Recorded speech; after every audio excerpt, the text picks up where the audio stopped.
Critical minerals like germanium provide leverage in a tariff battle with President-elect Trump. They could become more prominent. The president is motivated by his desire to tap into this country's natural resources. Are you also considering military force to annex and acquire? No. Rare earth metals. Most Americans have never seen them, never touched them, and maybe never even heard of them. But without them, your phone wouldn't work, your laptop wouldn't work, wouldn't power up, your car wouldn't run, and your fighter jets wouldn't fly. These 17 elements are the invisible backbone of modern life, and now Donald Trump is demanding them from Canada. These minerals, Mr. Trump would like to get them. But Canada has slammed the door shut, and that decision could push U.S. technology to the very edge. Because without rare earths, America's future is on the brink. To understand how we got here, you have to go back. In the 1960s, the United States was the world's largest producer of rare earth metals. Mines in California churned out the elements that powered America's space race, its defense buildup, and its booming consumer economy. For decades, the U.S. supplied the world. But then things changed. Environmental concerns mounted, costs rose, regulators cracked down on pollution from mining, and by the 1990s, the U.S. industry collapsed. Who stepped in? China. By offering cheap labor, looser environmental rules, and aggressive state subsidies, China cornered the market. Today, China produces more than 70% of the world's rare earths and controls as much as 90% of refining. That means China doesn't just mine the materials, it processes them, sells them, and controls the choke points. And the US, once dominant, now dependent. Trump saw the danger years ago. He warned in speeches, in policy papers, in campaign rallies that America must never rely on China for materials that keep its economy and its military alive.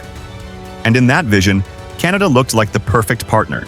Just across the border, vast mineral reserves, a trusted NATO ally. On paper, it made perfect sense. But when the US came knocking, Ottawa hesitated and then refused. Why did Canada slam the door? Part of the answer is environmental. Extracting rare earths is messy, toxic, and controversial. Indigenous communities in Canada have pushed back hard against projects that threaten their water, forests, and traditional lands. Another reason is strategy. Canada doesn't want to be just a hole in the ground for America's tech industry. Ottawa wants to climb the value chain, not just dig and sell raw materials, but refine them, manufacture with them, and build entire industries on Canadian soil. One Canadian official put it bluntly, "We don't want to be the hole in the ground for someone else's technology empire. We want to build our own future, and then there's politics." Many in Ottawa see Trump's demands as heavy-handed, as another example of Washington trying to dictate terms. And so Canada slammed the door. Trump didn't take it lightly. At a rally, he erupted. "They've got the metals. We need the metals. And if they think they can just shut us out, they're wrong. We are bringing rare earths back to America." Believe me, classic Trump. Part anger, part promise, part threat. But behind the sound bites lies a serious problem. Rare earths are in every corner of the US economy. Silicon Valley's tech giants rely on them for semiconductors, batteries, and touchscreens. Automakers need them for electric vehicles. The Pentagon needs them for jet fighters, guided missiles, and satellite systems. Take them away, and the whole machine grinds to a halt. Defense experts are sounding alarms.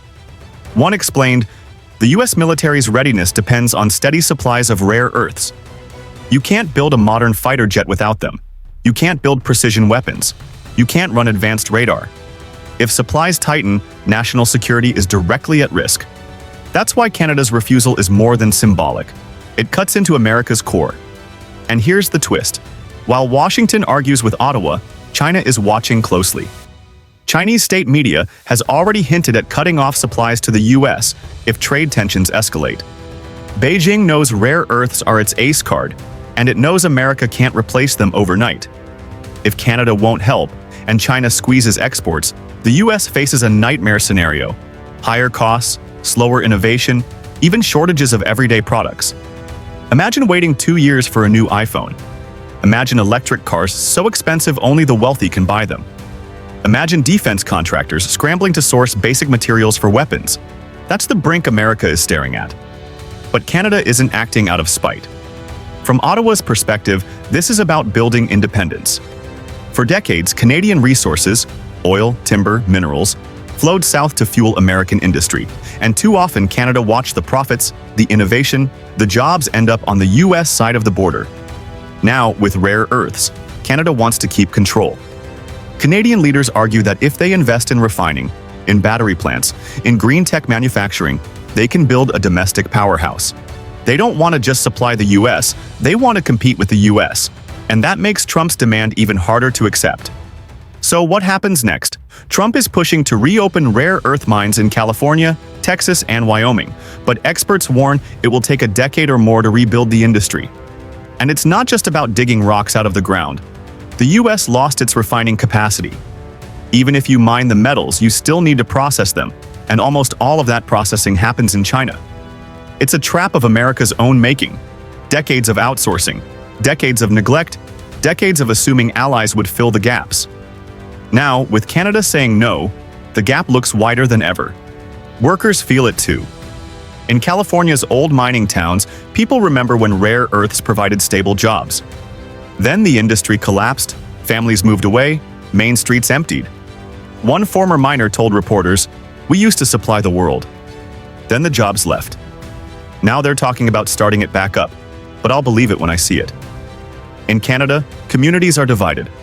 Some see opportunity in rare earth mining, others fear environmental destruction. It's a battle playing out not in Washington, but in small towns, rural provinces, and indigenous lands. Meanwhile, American tech companies are scrambling. Some are searching for alternative materials. Others are quietly stockpiling rare earths, preparing for shortages. But stockpiles won't last forever. So we're left with a collision. Trump demands, Canada resists, China controls. And the question isn't just about minerals, it's about the future. Who will control the technologies of tomorrow? Who will dominate clean energy, artificial intelligence, and advanced defense? If the US can't secure rare earths, it risks falling behind. Not just for a year, not just for a decade, but permanently. That's why this fight matters. That's why the world is watching. And that's why America right now stands on the brink. You've been watching Traveling Vibes. Don't forget to subscribe. And stay tuned as we uncover the global battles shaping the future of America and the world.